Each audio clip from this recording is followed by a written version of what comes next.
Thank you very much, everyone, for joining in today for this special edition of your edition, a webinar series for knowledge cross-selling. And today's topic is research and publication trends in international journals. And I'm really happy to share with you that this being the last episode of your edition, I think we have reached its zenith, its climax with having Professor Dr. Ajay Gaur with us today, Professor of Strategic Management and International Business at Reuters Business School, Newark and New Brunswick. Welcome, sir. Welcome on behalf of Dr. Vishwanath Karat, MIT World Peace University. I welcome you for this special edition. Thank you very much for joining us today. My friends, it has been a tradition that before I actually request and hand over the control to the speaker of this session, I introduce the speaker to all of you. Today, I was really caught in catch-22 situation when I was planning how am I really going to introduce him to all of you. Because I found there is so much to talk about him, so much to share about him. I was really confused from where to start and where to end. If you have seen the general way these webinars or any session happens, the host doesn't really share the copy of reference that he has with. That means I have never shown you what material I have or what I'm reading. But today I would like to take the privilege of sharing what I'm going to read. Because if I practically start reading that what exactly I have to say about him, I will need half of the time of the session, which I don't think which is a good idea. So I thought of sharing this piece of paper, which I have with me with all of you. And you can see, and it is my honor and privilege to read it for all of you quickly. Dr. Ajay Gaur, who is the professor and vice chair at the Department of Management and Global Business, Reuters Business School, Newark and New Brunswick, has completed his Bachelor of Technology from IIM Bud in 1998, then a master's in international business in Indian Institute of Foreign Trade in year 2000, then a PhD in management from Department of Management Studies, ISM Dhanbad in year 2005, and then another PhD in strategy from National University of Singapore in year 2007. And if I have to talk about his contributions to various academic institutions, as you can see, I'm sure you can see on your screens, he joined as assistant professor at the Old Dominion University, then he was assistant professor with Reuters Business School, then affiliated co-faculty member, Division of Global Affairs, endowed chair professor of Gillingham University, School of Management, he's still there, then the associate professor at the Reuters Business School, and now the professor and vice chair at the Management and Global Business, Reuters Business School. If I have to share his recognitions with all of you, you can simply go through the list, which is really amazing and something that would motivate each one of us. The editor-in-chief, Journal of World Business, president of Asia Academy of Management, consulting editor, Journal of International Business Studies, departmental editor of Asia Pacific Journal of Management, and on and on and on and on. You can see the long list, and don't worry, it hasn't ended here. It just goes on. So, and this is generally, now you see, just see the list of awards. 8 times winner and 19 times finalist winner of the various awards based on the scholarships. And you can see, in 2019, Dean's Eminent Research Professor, and in 2019, nominated for HKUST Best Paper in Global Strategy. And you can just see the long list, which, as I rightly said, that if I start reading everything with you, the numbers, and the reason I have chosen to read all of this for you and show you this, because then probably it would tell us the importance of today's topic. And now I'm really honored to share with you the grants Dr. Ajay has secured. The total external grants of $1,26,600 as principal or co-investigator. And again, as I said, the list would simply go on and on and on. Then his research focus, I think, if I'm not wrong, 52 renowned publications in his bag. There's a huge list. I'll be glad to share the link of this CV with all of you at the end of this session. But this is exactly what I was trying to share with all of you, that this is the kind of person who's there with us today.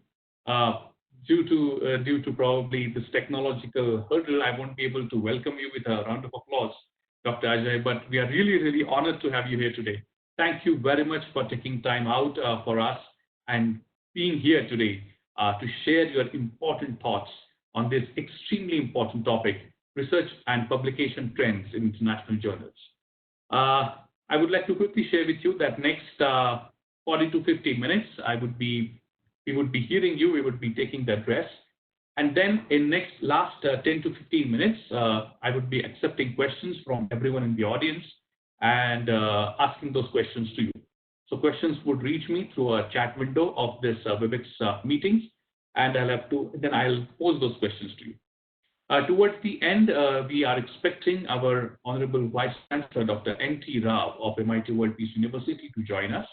If he joins, because he has some other webinar going on, a web meeting going on with the ministers in the center, New Delhi. So if he finishes with that meeting on time, he would be joining us. And then if he joins, I would be requesting him to give the concluding remarks. Thank you, sir. Thank you very much once again on behalf of MIT World Peace University for joining us. And I'm stopping here and leaving the entire control with you. Thank you. Thank you very much.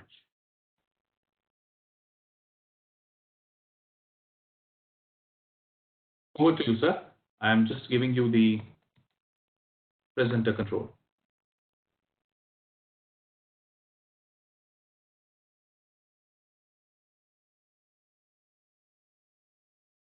Please go ahead, sir.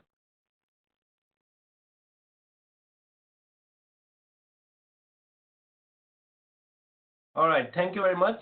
Can you hear me, Gautam? Yes, sir. Absolutely. We can hear you, see you. All right. Very good. Again, thank you very much for your very kind introduction. It's my pleasure to speak with all of you. I'm very impressed by the number of participants, 73, way too high, for taking your important evening for this session. I have known Dr. Rajiv for a while, and when he requested me, it was a no-brainer for me to accept this to talk to you guys. What I'm going to share my presentation.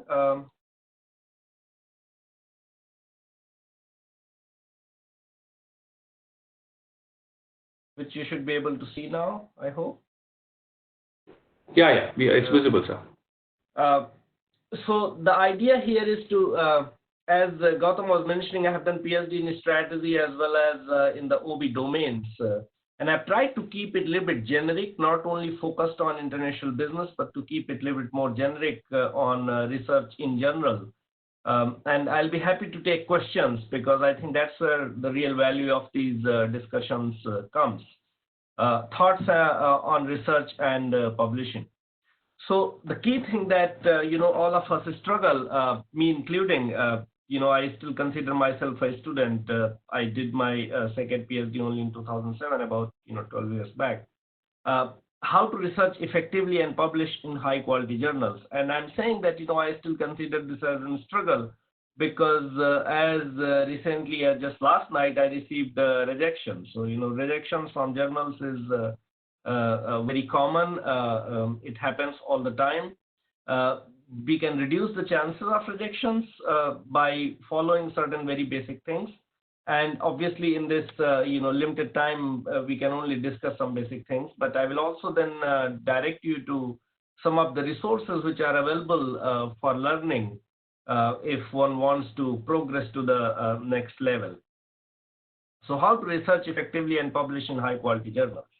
Now, the second part is a little bit secondary because if you do research effectively, then publishing in high quality journals is just an outcome of that process.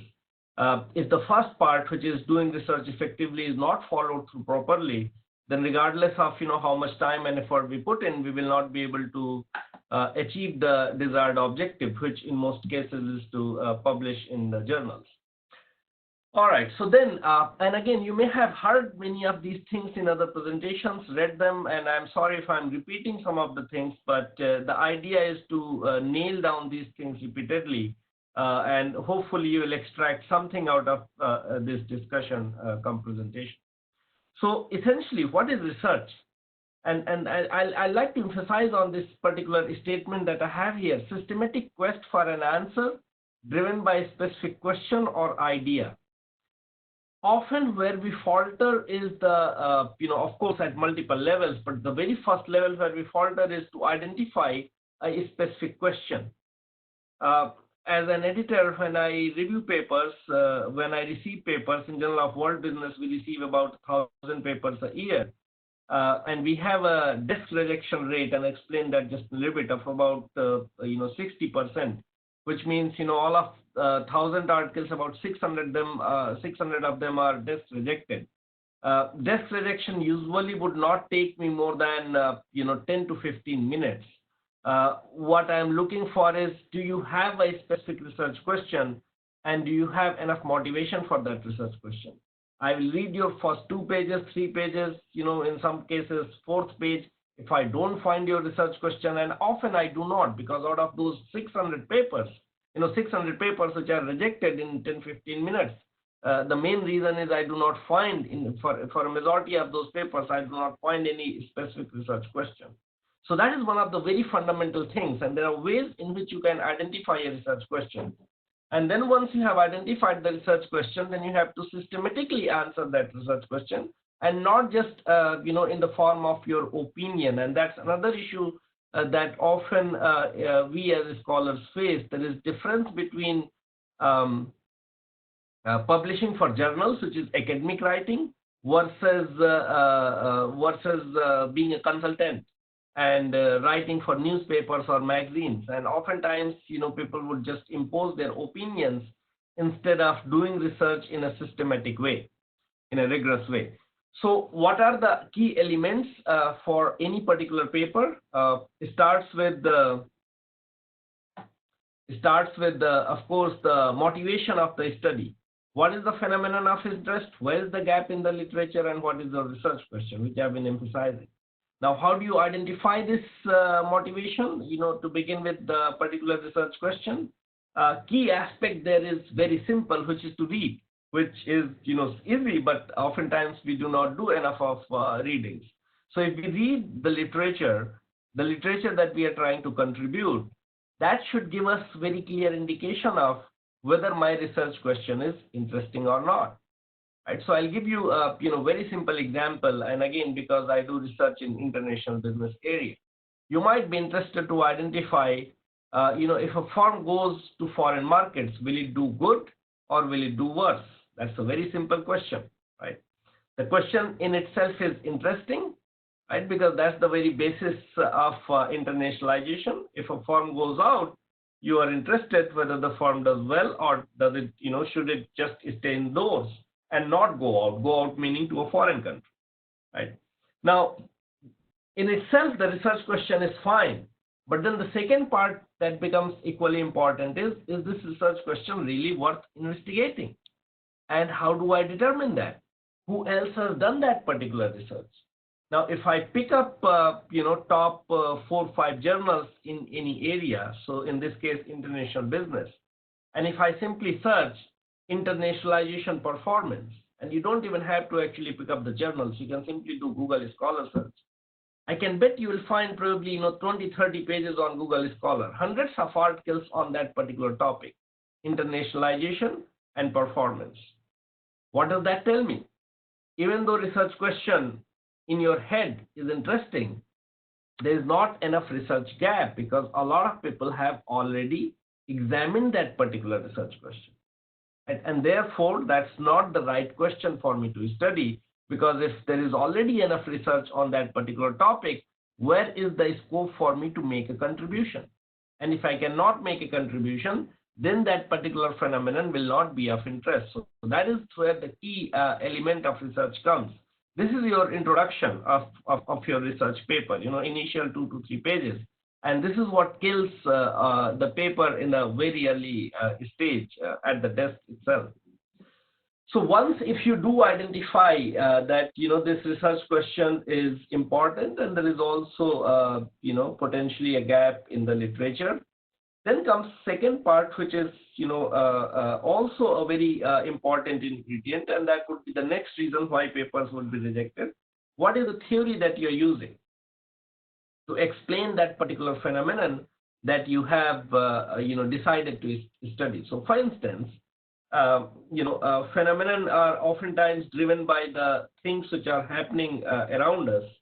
And one of the things that, just to give you an example, India did recently, I think 2-3 years back, was to require corporates to spend, I believe, 2% or something of their, annual profits or revenue. I don't know exact, details of that, in the corporate social responsibility activities, right, which is for the good of the society. So CSR, right? Now, if you are interested in corporate social responsibility, right, you may be interested to look at why do firms engage in corporate social responsibility, right? And what is the consequence of corporate social responsibility for in terms of the effectiveness of those efforts as well as for the organization. So if that is your very broad, this is still very broad research question. This is not a specific research question, but if that is something of interest, then what you would do is you would again look at the corporate social responsibility related outlets like Business and Society, Journal of Business Ethics, and try and see if others have examined these issues. So for example, why do firms engage in corporate social responsibility, right? That could be a basic question. And if you look at this, phenomenon and you examine the journals, you might find in the Western countries perspective, which is where majority of the research is still being conducted in the top journals, that firms engage in corporate social responsibility because they feel the need, or maybe there is stakeholder pressure. Stakeholder meaning your shareholders and so on, right? Now, in the context of India, if you see, that situation may be very different. So it's one of the unique cases where it's actually mandated. So it's requirement. Governments ask, the government of India asks the companies that they have to invest that 2%. So that particular aspect then becomes more interesting because it is different from how it is being done in other places. And then what you may be interested is, are companies really doing it, right? So there is, goes to the next issue, which is theory. When you're trying to understand corporate social responsibility behavior of organizations, there are two aspects to which you can look at. One is what I was earlier talking about from the Western perspective. Stakeholders pressurize you. It's good for your company. It's good for the brand building, reputation building, and so on.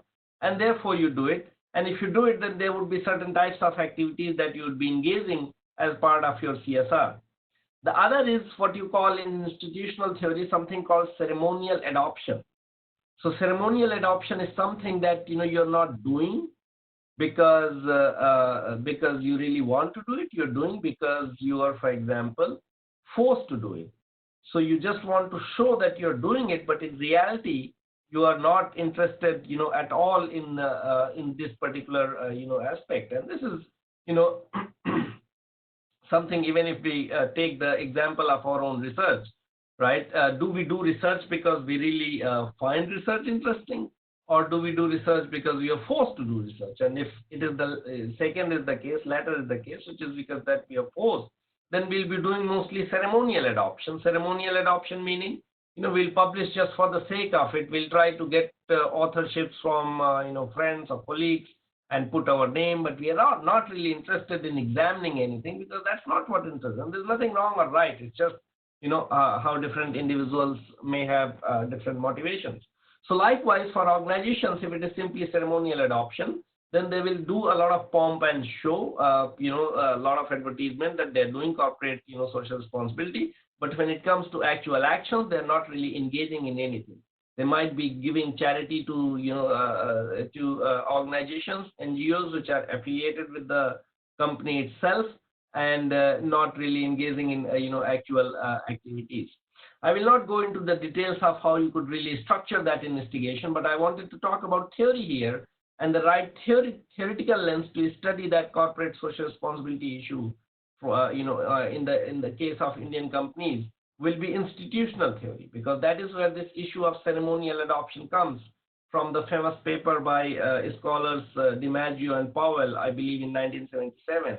They wrote in ASQ, Iron Cage Revisited, like why do organizations behave the way they behave, and they identify multiple reasons which could be normative, and cognitive pressures. So, for example, why do schools open at 9 o'clock and close at 4 o'clock? Children's schools, because that is the potentially regulative, but then it also becomes normative, pressure. So that would be the right theory, institutional theory. So you have a research question, you have done the literature review to sort of identify the gap in the literature, and then you have identified the right theory. If you don't have theory, then again, in very good journals, more likely than not, your paper will be rejected, because the whole idea of science is to build theory and to confirm theory, which is generalizable across multiple cases.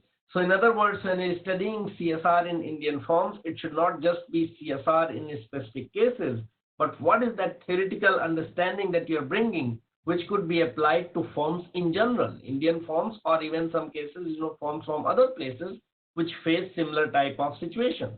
So if, for example, Bangladesh also introduces this law that you're required to have, 2% of your profits into CSR activities, of your study that you have done in India be applicable in the case of Bangladeshi firms as well, right?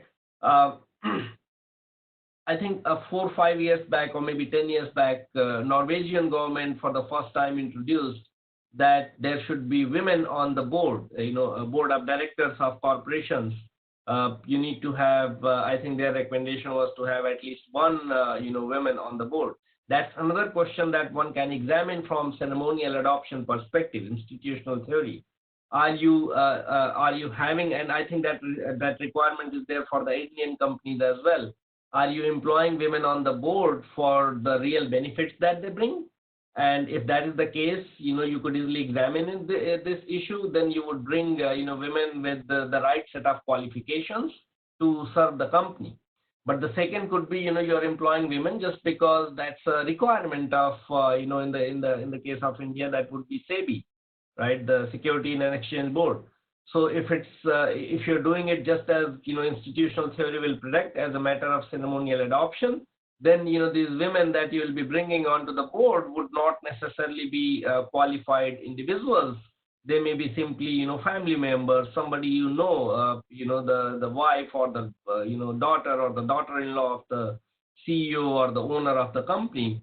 In which case, clearly you are just doing it for the namesake and not for and then you could actually set aside, identify these sets of firms, to what extent firms are doing ceremonial adoption versus actual implementation. And then you can examine a host of other research questions, such as, for example, the impact on firm performance, the impact on risk-taking, the impact on diversification, so on and so forth.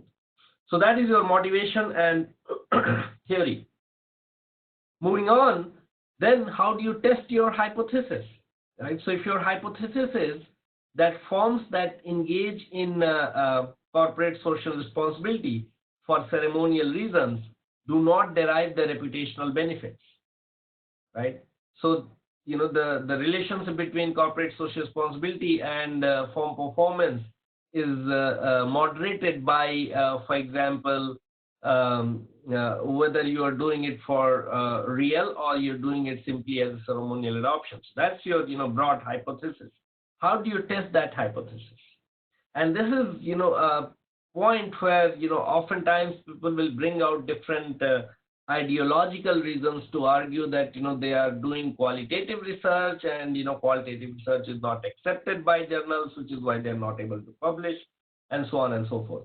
A very simple thing here is that, every research question has an optimum method.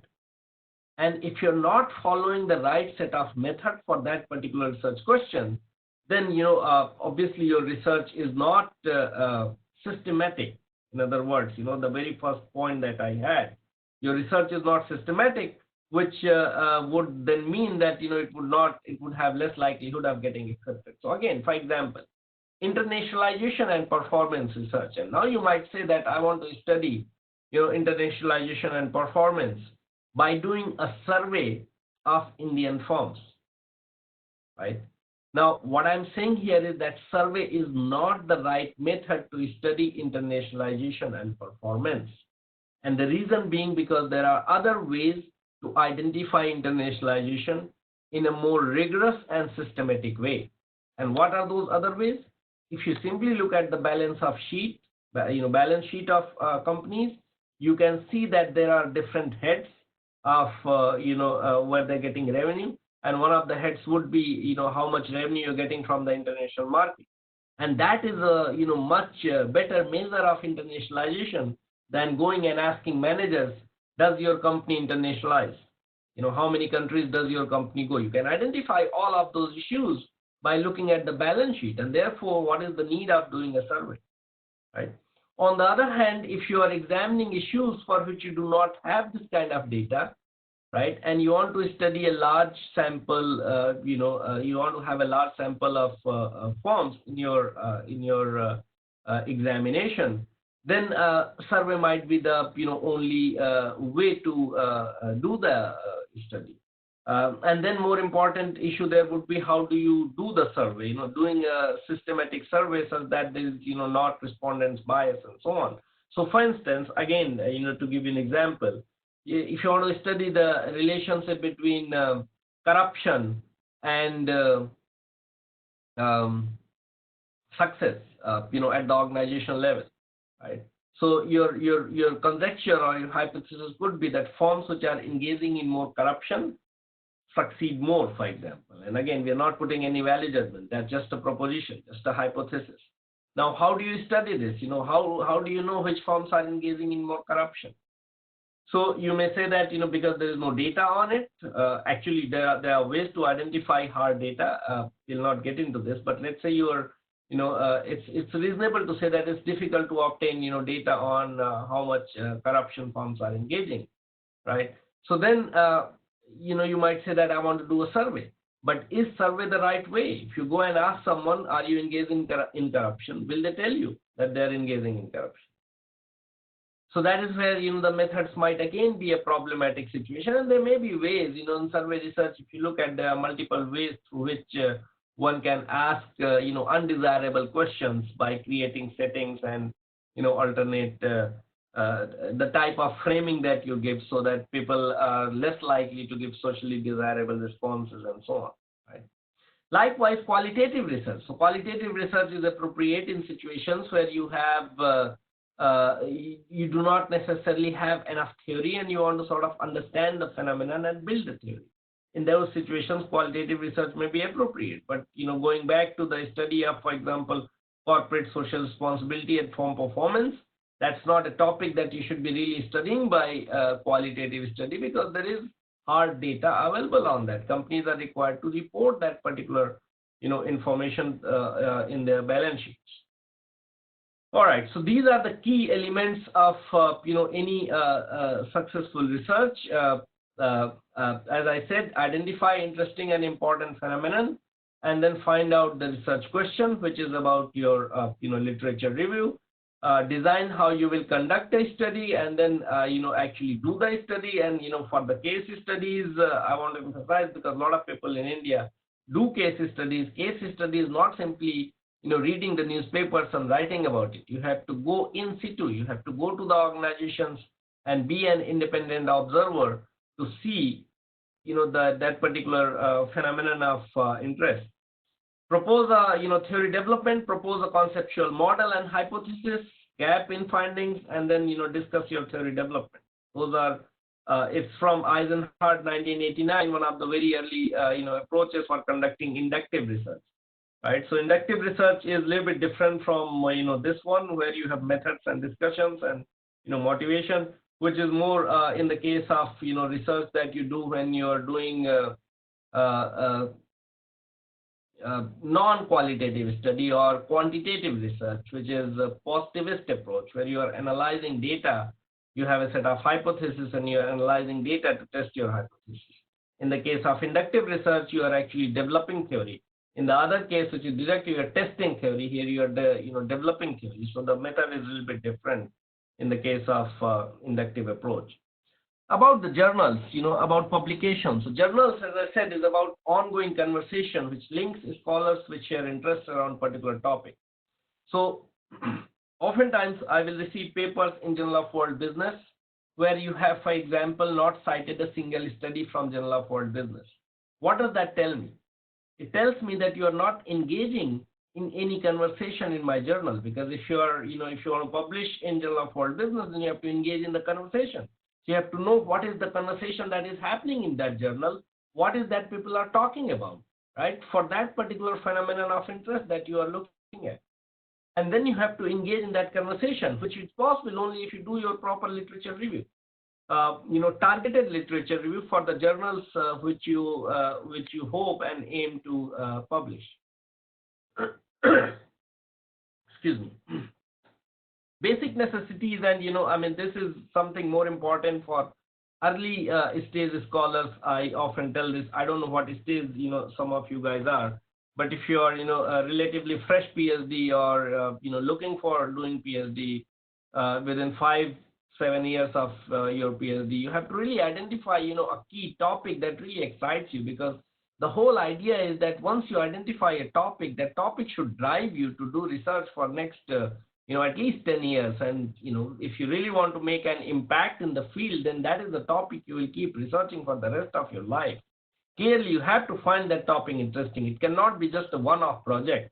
It takes too much of time and effort to do all of the things that I have been talking about. So identifying that topic for which you can devote the rest of your life or next at least 10 years is really important aspect here. Then of course developing interesting story. Nobody is interested to hear about things which are mundane or which do not have much implication. So the CSR example, for instance, that I told you, it's an interesting story. Are firms really doing it, or if they're not doing it, then where is that 2% going really, right? And if you do a solid research, I bet a lot of people will be interested. It's a juicy story. It's an interesting story, right? Interesting context or analysis. How you examine that particular issue. You may be doing qualitative research for that topic, which might actually generate a lot of interesting things. But whatever you're doing, that has to be non-mandate, non-routine. So again, a survey for that particular context would not be interesting analysis, because you'll most likely not get any meaningful outcome out of that survey. If you ask people, are you doing CSR in reality, or are you doing CSR just for the sake of it? You're not going to get any response other than that, yes, we are committed to CSR and so on and so on.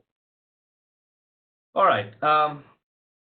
Real contribution to the literature would really come if you, as I was emphasizing, review the literature and challenge the conventional wisdom. Right. So what is the conventional wisdom in the topic that I'm looking at? The conventional wisdom is that firms will engage in CSR with good motives, right? And you're challenging that wisdom, and what you're proposing is that firms are actually engaging in corporate social responsibility with sinister motives, not with good motives. What those sinister motives could be, that they're doing CSR, they're investing in firms, non-governmental organizations, which are, for example, supported by politicians, and thereby they're trying to gain undue favor from the government and politicians. So it's not really engaging in CSR. So in other words, corporate social responsibility becomes a means of engaging in corruption. That is challenging conventional wisdom, right?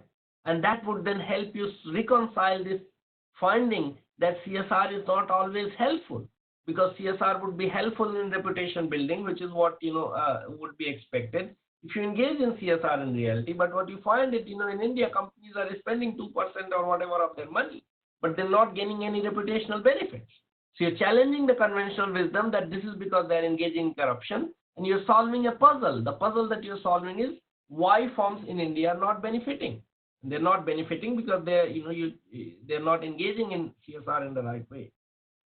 If it has already been thoroughly investigated, you will face this issue of so what, which you really want to avoid. So for instance, as I was saying, internationalization performance, if that relationship is thoroughly investigated, and if you do another study, I'll ask, so what are you really examining? We already know all of these. Even if it has not been done in India, we may still know, because research, as I said, is generalizable. So if in a similar setting, we know that firms which are internationalizing initially suffer losses, after some time they start gaining benefits, and then when they become too internationalized, again they suffer losses, sort of S-curve. We already know it. What is the contribution that you're making? Make a contribution to an ongoing conversation. It's not enough that this particular topic is new to you. What is important is that it should be new to your audience, and your audience would not be simply interested in reading your article. The audience is interested in reading the whole literature in that area, and in that literature, then as an audience, as I read your study, I would be interested to look at what is really novel here. So that becomes, a key issue there in bringing the novelty. Almost for everything, you are a latecomer. There are lots of topics which are, if you simply look on the surface, you will see that all of those topics are investigated. As I was talking, international performance type of. There is still scope to make contribution. What are the features? What is the mechanism? What are the underlying mechanisms where you have to dig deeper? Would also require effort. So research is getting more and more difficult. As more and more people do research. Data is no data is perfect. All data can be challenged. What you need to do is defend your data, and the data has to have a match with the research question. It's like there's perfect match for every individual. Likewise, there's perfect match for every research question. So if your research question deserves a qualitative inductive analysis, then that is what you should be doing. If it deserves a survey, then that is what you should be doing. And again, what is the simplest way? Look at the studies on that particular topic in top journals, right? And see how others have investigated. The basic point of starting research is, to do literature review. If most people use qualitative study to examine the phenomenon that you are examining, then that is the right method for you to apply. If everyone has been doing quantitative research, archival data, then that is the right method for you to examine. And this is also discipline specific. For instance, if you're from the finance field, pick out any top finance journals. Most of the studies are based on secondary data. Quantitative, archival, quantitative research based on archival. Archival is the same as secondary data, right? So that is the type of work you would be doing. If you're looking at marketing journals, and again, I've not said the top marketing journals, but many marketing journals would be relying on either experiments in the case of top marketing journals, but otherwise, even surveys, and that would be the right method. Where survey respondents, right? And again, if you're looking at the marketing journals, if you examine top journals, often these are either MTurk or actual individuals, and not just a student sample. In many top journals, a student sample is frowned upon, right? So identifying the right sample and right method becomes important. A well-crafted study then has a good beginning, a good middle, a good end, of course. And what is important is that this format of writing these articles is very standard. And I spend next 5 minutes on that, and then I'll come towards the end of my talk. It's a standard which is boring, but it simplifies our task. And what is that standard format? You have to start from the second point here. You have to finish your introduction. So if you're looking at a typical article, it's about 25 pages, double spacing, and so on and so forth. And then if you add references and tables and so on, the total length will be somewhere around 35 to 40 pages. I'm talking of unpublished articles, the articles that you submit, right? So in that 25 pages, right, of double spaced A4 or the paper format and so on, right, the standard page, you should, if you're looking at the top journals, finish your introduction in 2 pages. An introduction that goes beyond 2 pages is confusing. In fact, AMR, which is Academy of Management Review, which publishes theory articles, one of the top journal outlets for theory articles. Recently, an editorial was published by Jay Barney, who is the editor-in-chief, and his recommendation was to never have more than 3 paragraphs in the introduction of a theory article. For a quantitative study, you should usually not have more than 5 paragraphs. The first paragraph is you are motivating your study. The second paragraph, you identify your research question. The third paragraph, you identify the theory that you are using to explain your research question. And in the fourth paragraph, you talk about your context. And the final paragraph is your key findings. So in other words, introduction is the summary of your whole paper. So finish your introduction in 2 pages. Make sure to raise your research question, right? First paragraph, second paragraph, certainly it should be there in introduction, right? And not at the very end of introduction, because all of your introduction has to be structured around the research question. Right? So when I'm reading a paper, I want to, the first thing I want to know is, what are you really talking about? Right? And that particular, you can just say the specific words. The research question that we are examining in this paper is the antecedents of corporate social responsibility, right? For example, that could be your research question, right? Now, so if your introduction finishes in 2 pages, and I have here that start your methods no more than page 15, that leaves you with about 13 pages, 12 to 13 pages to write your theory, right? Typically, a paper has about 4 to 5 hypotheses. Each hypothesis has to be supported. Hypothesis is a summary statement of your theory. And, there's underlying mechanism that support that particular hypothesis. That is the theory development. Each hypothesis should have at least 2 pages of explanation, 2 to 3 pages. If you have 4 to 5 hypotheses, 2 to 3 pages, do your maths, you will finish your theory section, right, in about 12 to 15 pages, right? So your methods then start. No new ideas in the findings, right? And methods is again very straightforward. If you find writing a quantitative study, just follow the format of your other quantitative papers. You describe the sample very clearly. You go on to present your method as to how you are doing, and then you go on to present your finding. There is nothing new in the finding. Finding is just confirming whether your hypothesis is supported or it is not supported. And then beyond finding, you have discussion section where you can go and explain why, if your findings are not supported. Remember, not all hypotheses have to be supported. Your data may not support the hypothesis. The important thing there is that why is data not supporting the hypothesis? Is it a counterfactual, or is it just bad data, right? And oftentimes it could be just a bad data, especially if you're doing a survey, right?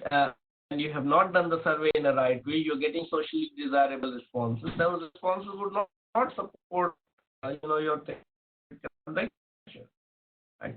So if you have the good and that good data still doesn't support, hypothesis, then explain what might be happening, and that could lead to research question. So that is, very brief summary of what you should be really looking in terms of the structuring of your paper. You finish your introduction in 2 pages, another 12 pages for your theory, that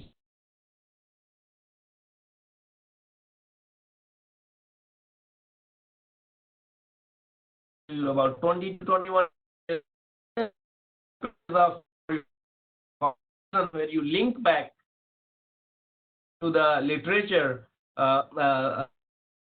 condition that you're trying to make or the condition that you're studying.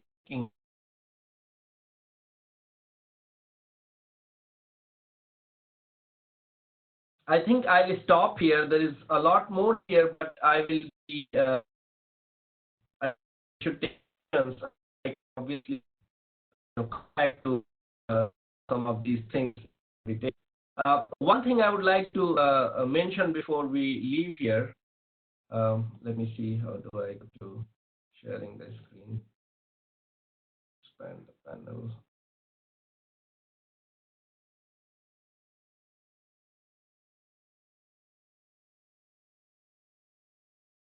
Gautam, you may have to help me here by ending my presentation. Yeah, I can. Just check it out, the presentation window. Yeah, if you shut down the presentation, then I can, bring up another screen that I wanted to show. Okay. Or maybe can you guys see now the screen? Oh no, I've stopped it. Hold on. That's all right. So what I wanted to show was, I'll be happy to share this presentation. Knowledge should be freely shareable. But if you look on the, I've just now if you can please, yeah. All right. So this is website where many of these things, Emerging Market Society, where we started this new initiative, em-society.org. And if you actually go there, you have a lot of these presentations, and talks which are freely available. Here, for instance, meet the editor. We have these for different journals. What are journals looking for? The talks, the presentations by their editors, they're all, freely available. We also have, as I was telling you, more advanced things, such as, for example, there is this Journal of International Management. It has a paper development workshop, and these are all, mostly free activities. The deadline is May 8th. I think it's there. What you need to do is, and the details are there, you can just submit, any paper if it relates to international business. Of course, they have a limited space. I think they'll select about 20 papers or something. And then you will receive feedback, live feedback, from the editors on your paper. So that's another way of, as I was talking, to go to more advanced level in terms of, learning what you need to publish in top journals. So there are many such activities which we keep announcing on this, on this platform. And the membership is free, so there's no cost to it. And you just, become aware, and you can select the things that interest you. So with that, I will stop. And again, let me close now. I know how to close it. Stop sharing. Yeah. I'll be happy to take any questions that you may have. Yes, sir. I think I have really a lot of questions here. Let me check how many of them I would actually be able to take. But with your kind permission, now I would like to start taking the questions. Sure. Yeah. So the first question is coming from Avadut Patwardhan, and he asks, how to improve the managerial implications section of the manuscript? Are there any certain do's and don'ts? Yeah, so this is very important and interesting issue. If you bring in, if you look at some of the editorials of Journal of World Business, which we had written earlier, and what we argue is that your research question itself should be phenomenon driven. Now, if your research question is phenomenon driven, then that managerial undertone is there throughout the research paper. Right. So, for example, corporate social responsibility, I'll repeat that example because that's the only example I gave. That particular research question has a managerial implication right from the theory. Whether you are examining firm should be doing it or you're examining the performance consequences, all of it is relevant. If your research question is relevant for managers, then it is very easy for you to, augment that implication section where you would be simply summarizing your findings from the perspective of what managers should or should not be doing. So a lot of your, research, your methods and all may not be relevant. Managerial implication is something which is summary of your findings from the perspective of, a general reader who may not be interested in looking at the technical details of the paper.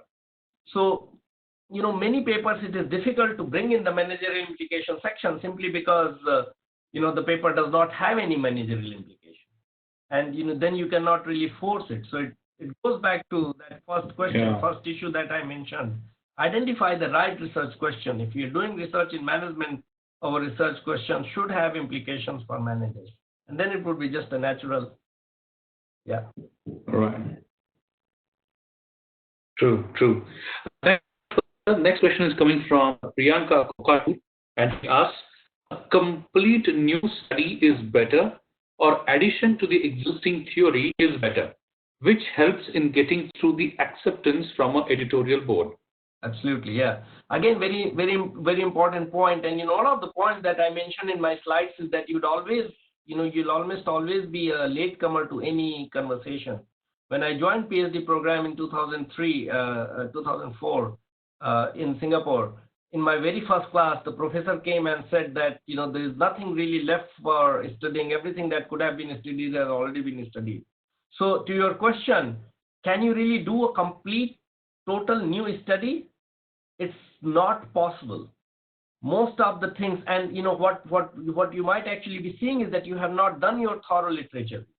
If you do the literature, you will be able to find threads. Your study may still be new, but you will find threads to which you are contributing.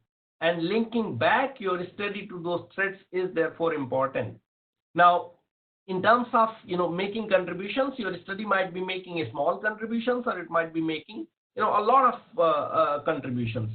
Typically, studies, the way studies are designed, because you're doing investigations. If you're doing survey, you're building on some scales. You're not just developing all scales which are new. Maybe you'll have one or, because that scale development. So if you just have one or two new scales, you are then adding a little bit to that, extent body. So, in other words, I do not really know how you can do a study which will be totally new. Most studies, in fact, all of the studies build on something which is already there and then move on to making the contributions. If that answers. Yeah. The next question is coming from Meenal, and she asks, is qualitative research, or is it the combination of quantitative and qualitative research more appropriate? What is the most effective method to collect qualitative? Yeah, that's a lot of. We have a coming, I think, in some time, specifically on qualitative research by Journal of World Business. But in very brief, is qualitative research the need of the hour? That really, there's nothing need of the hour. It depends on the research question. You'd never be doing, if you're publishing American Economic Review, any of the topic on journals, you never do qualitative research. If you're doing sociology studies, yes, you'll be doing qualitative research in many cases. So it's the research question and discipline. Finance, you will almost never be doing strategy. You would sometimes do qualitative research if you want to understand the, so it's a match with the research question. It's not about what is right at this point versus another point. To your second question, is it ideal to mix qualitative and quantitative research? Remember, the objective is different. Quantitative research oftentimes is to test theory. Qualitative research is to build theory.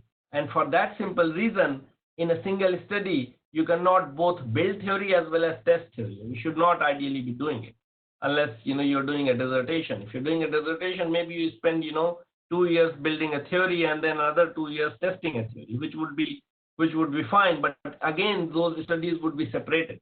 So mixed methods, although sounds very interesting, does not often match with the research questions that you have, and therefore, mixing multiple methods, particularly qualitative with quantitative, is in general not advisable.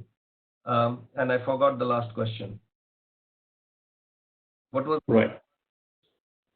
What is the of and analyzing? Right. And that is the question for which I said that there would be specific workshops. It depends on what kind of qualitative research you are really doing. So again, qualitative research is very broad. People just take qualitative as one of the reasons qualitative research does not publish is because qualitative research, the bottom line is very difficult. So for example, one of the tools of qualitative research is ethnographic study.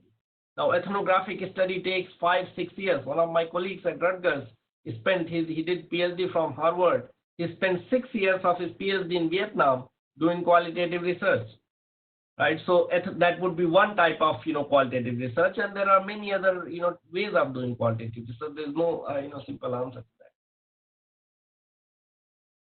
that. All right. Right, sir. Right. The next question comes from Manjiri, who asks, does the use of econometrics set your research paper apart from the rest? Yeah, so I'm very glad that many of these questions are related. So use of econometrics, if you're doing a a study that requires econometrics, then yes, of course, you need to have solid statistics. If you're doing a qualitative work, then you do not need to have solid statistical tools. Now, within quantitative research, if you're doing a survey, if you're doing experimental study, for example, right, which you do often in psychology or organizational behavior. Now, experimental research does not require any sophisticated econometric tools. It requires simple, mean comparisons, ANOVA, and so on, which are good methods, and they are appropriate methods for that particular, those type of research questions. If you are analyzing the impact of, government stimulus programs on the growth of GDP or reduction of poverty, that requires very sophisticated econometric tools. So there has to be a match with the research question.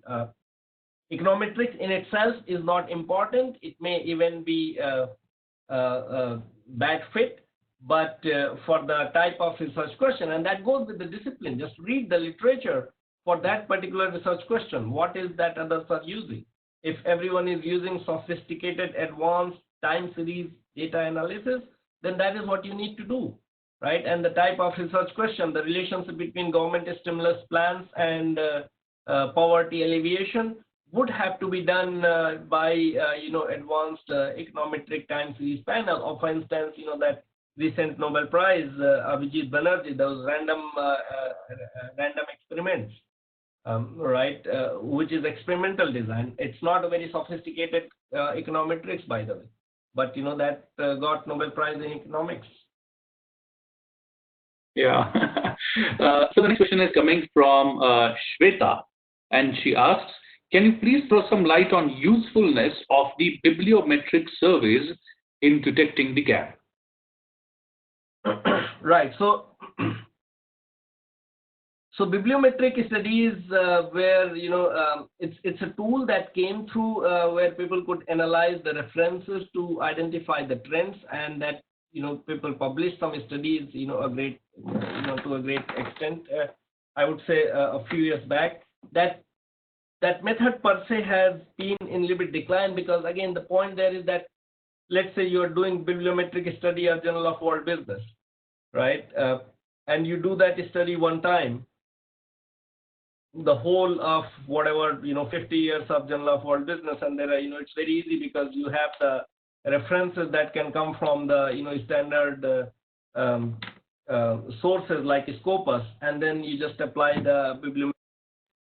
Now once you do it, there is no scope of doing another study, right? And that's what limits the scope of these methods. So these tools and methods are good to study certain issues for the first time, but because it's about literature, there is not much scope. Now, having said that, you could do more from the perspective of understanding literature. I would say content analysis based tools are easier, and content analysis simply, like for example, you'd be using NVivo and others, where you go in depth into the papers to see what they're examining, rather than simply linking references and identifying the broad trends. But yes, I mean, as a tool, you could publish bibliometric studies to identify broad trends. But if you really want to get deep to understand your literature, then content analysis would be, a more appropriate method. Right. Thanks. If I go any further, I would like to seek your permission to continue, because we have reached almost the end of time. So can I take a couple of more questions, because there are many more questions in line?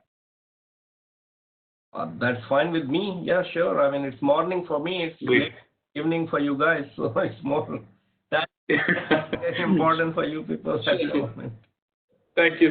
No. It's really important for us to listen to you and understand your views. That is extremely important for us. So let me quickly take a couple of more questions. And the next question is coming from Dr. Anjali Sane, who's posing two questions. How to build an excellent scientific theory in management or social science? And what are the key priorities for you when choosing a good international journal for publishing a research paper? Right. So, for the first question, how to build theory, And I can share some of the references later. There were a series of articles, I would say about 20 years back in AMR, and these type of articles keep coming in those journals, where they specifically ask this question: what is theory? What theory is not? Right? How to write theoretical papers. So Academy of Management Review would be a good place to start, and AMR only publishes theory papers. And as I was talking about even quantitative research or any type of research, the best way to do is to read what other papers, what other people have written. In some situations, very novel theory, like if you look at the Mintzberg theory of, organizations, you could do ethnographic study or, in situ study in organizations to understand how certain things are happening, and based on that, you can come up with your theory. But theory is also often simply thought experiment, and that was another paper, a thought experiment as a method of theory building. And essentially in that paper, what they were talking of, what we say about what our sages would do, just sit and think. And that's what sets scholars apart from, let's say, common people, because they have, ability to think through things which, normal people would not be able to. So just as we think, we may come up with, a lot of theory comes from, simple thinking of people. You observe a phenomenon and you try and find explanation, and you don't have explanation, then you propose your own explanation. The theory testing part comes later, right? But theory building part really does not require any kind of approach. It's really theory is about your thoughts. Of course, then one may disapprove your theory, but yeah. So Academy of Management Review would be a good place to start. What was the second question? What are key priorities for you when choosing a good international journal for research? I got that. So not just international business journals, or maybe the question was international journals per se. There are some very robust lists and very robust tools to study. So and it's easy to fall prey when you don't know. There's something called impact factor, which is given to journals when they're listed in SSCI, which is Social Science Citation Index, right? So you can see. So there are two indexes. One is Scopus. So you have Scopus list journals, and then you have Social Science Citation. Scopus is more broad. Social Science Citation Index is more narrow because you have to follow certain, standards. Scopus, a journal can be listed even without following, certain standards. So most of the Emerald journals would be Scopus listed journals, but they would not be on Social Science Citation Index. If a journal is listed in Social Science Citation Index, then it will have an impact factor. Usually, and you can decide for yourself what is the level that I want to target. Any journal which has more than 2 impact factor would be a reasonable target. If a journal has very low impact factor, that means maybe it's very new journal, or it has not built much audience so far. If a journal does not have any impact factor, that's really not a good journal to target. You also have ABDC, Australian Business Deans Council, list of journals which a lot of institutions in India follow. ABDC, you can look, it's on the internet. And you have A-star journals, for example, Journal of World Business is A-star, and then you have A and B, and you can again decide the level that you are really targeting. IIM Ahmedabad publishes its own list of top journals, so that could be another place that you can look for, and all of this information. Is that what you're asking, or was there something else?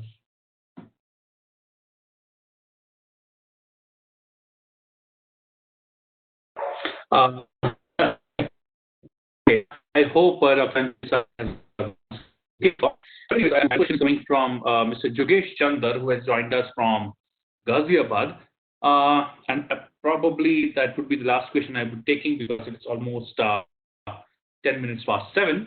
So the question is, why necessary to follow what others have done? There may be scope for doing something new, which is perceived as new by others. Any comments from your side?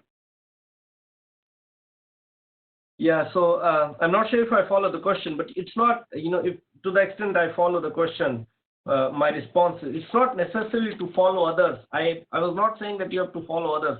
What I was saying was that you have to build on something which has already been done. Now, it's possible that you may say that, I'm really doing research on topic on which no one else has investigated. And when I do these sessions, face to face, I challenge people to tell what is that research question that you think is, totally novel. And, people often struggle because, whatever research question you're looking at, you can find some linkage to something in the literature just because we have been doing in management field itself. We have been doing research for at least, since 1950 for the past 70 years. So there is a lot of literature out there already where people have examined many of the issues, not all of the issues, of course, and not in a nuanced way. And therefore, we then build on what is done to then advance that knowledge, right? So it's not that you have to follow others specifically in terms of what they're doing necessarily, but it is to take lead from what we already know. In other words, there is no need to reinvent. You're learning to bicycle.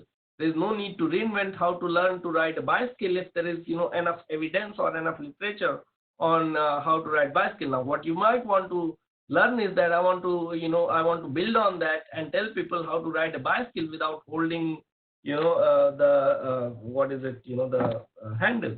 And that would be your contribution. You would build on what is already there. So that's what I meant when I was saying that we have to build on the literature, because there are just no, topic which you could argue is really totally novel. Right. I have to take this last question, sorry, but it's really, really interesting. And the question is from Mr. Abhijit Chavan, and he asks how to make a research paper good at the same time for academicians as well as general society. Yeah, it's a very interesting point, but that's just very different audience.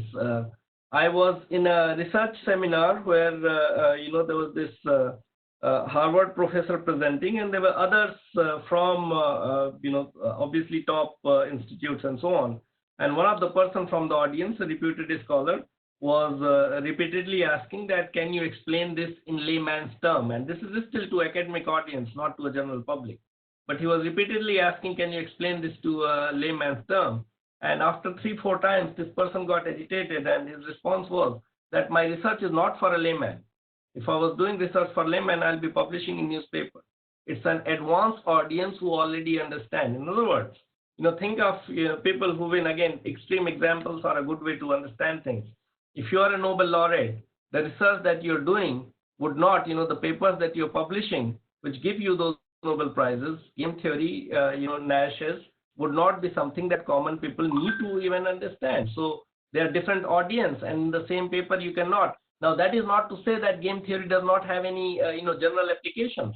But then when you would be writing for a general audience, would be writing in different way. So you cannot have the same paper, address both the advanced sophisticated audience as well as the general audience. Theory of gravity would be written in a different way for people who understand physics versus, people who are very common. For them, apple falling is theory of gravity. But for an advanced physicist, there are, many more nuances to that particular phenomenon. Right. Thank you very much. I think I'll have to stop here now because I have overshot almost 13 minutes of the total allotted time. Before I go any further, I would like to request if Dr. Rajiv Thakur can join us and address the gathering.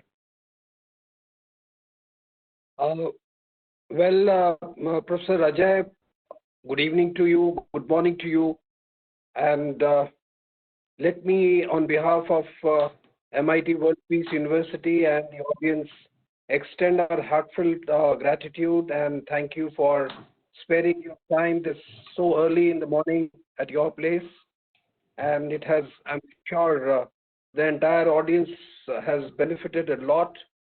And as Gautam was benefiting in the interest of the audience, he has been Ajay has been talking about the example of CSR, but very few would know the kind of philanthropy and the good work he is doing in the country on his own to promote research culture and to mentor and facilitate young research scholars towards publishing and publishing in good journals.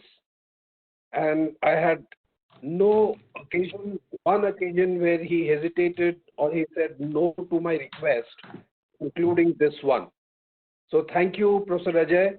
And the another important thing I admire is your humility. Again, very few would know that you come from a city which is known for Sahr-e-Adab and Sahr-e-Nawab, that's Lucknow, and you live by example these two tenets of this city.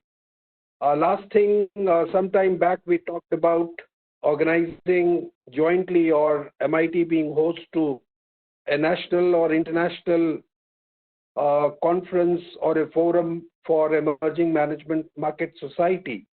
And this invitation is open, Ajay, at any point in time in near future when normalcy is restored. We'll be glad to host this particular conference at MIT WPU. And you have already seen the kind of engagement and the committed faculty members we have, having an audience of about 80 faculty members between few schools that the university has, about 30 odd schools. Few schools have participated. I think we can do a great job. So thank you once again, and look forward interacting with you more and seeing you in the campus sometime very, very soon. Stay safe. Yeah, thank you very much, Rajivji. I welcome you guys to join that emerging society, as I was saying, and feel free to connect on LinkedIn and with the platforms for these societies on Facebook and LinkedIn and so on. So we keep sharing information about the latest things that we are doing. And again, in the current times, many of these are done online, so they are all totally free and available for everyone's benefit. Yeah. Thank you. Thank you, sir. Thank you very much. I would like to extend our thanks on behalf of MIT World Peace University. Thank you very much for joining us today. And thank you very much for sharing those really, really important pieces of information. So just one last question, because since I did the test call with you, it has been just sitting there in the back of my mind. What are those 3 certificates I've been seeing, which are beautifully placed on the wall right behind you? Oh, right, yeah. Yeah, that's those are 2 of my PhD diplomas, and my wife is also a professor here at Rutgers, so that's her PhD diploma. Yeah. Wow! So 3 PhDs in one house, amazing. Thank you very much. Thank you very much for joining us today, and thank you very much for enlightening and giving us all an important piece of knowledge we all were in great need of. Thank you very much. Thank you very much for joining us today. All right. Thank you. Thanks. Take care. And thank you, everyone, the participants. Thank you very much for wholeheartedly supporting Erudition. This was apparently the last episode of Erudition in this season. Thank you very much for supporting all the episodes of Erudition, and it's been a series of 7 wonderful episodes. We have heard right from the very first speaker of Erudition, Mrityunjay Kumar Singh Ji, Corona Crisis and Kavya, and it came all the way to Dr. Ajay Gaur today. It was really, really an exciting and amazing journey. Thank you very much for your support. Thank you very much for being there. Thank you. Thank you very much. See you. Thank you, sir. All right. Take care.